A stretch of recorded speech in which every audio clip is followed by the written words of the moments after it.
As heavy rains leave communities underwater, urban poor group Kadamay is taking aim at another problem that it says is sinking the country: debt. Protesters marched to Mendiola demanding answers over allegedly anomalous flood control projects. Nasa linya si Chill Emprido. Chill, ano ang latest?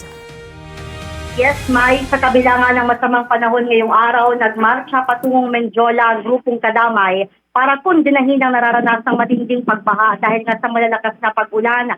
Bahagi umano ito ng kanilang paggunita sa pambansang araw ng paniningil sa pinsala sa kabuhayan at buhay ng mga Pilipino. May panawagan ng grupo sa pamahalaan ng agarang pagpapanagot sa mga nasa likod ng mga anomalyang flood control project dahil sa epekto nitong pagbaha sa iba't ibang lugar sa bansa. Kahit po sa kasagsagan ng ulan, may bagyo, dahil ang nais po natin ay parating ang paniningil sa ating pamahalaan. Bakit po kailangan singilin?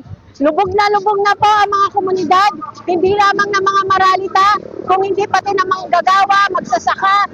Pero lubog din tayo sa utang.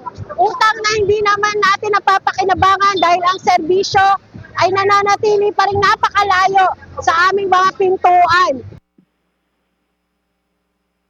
May reklamo rin nila sa Pangulo ang umano'y kawalan ng accountability ng ilang sangkot sa katiwalian.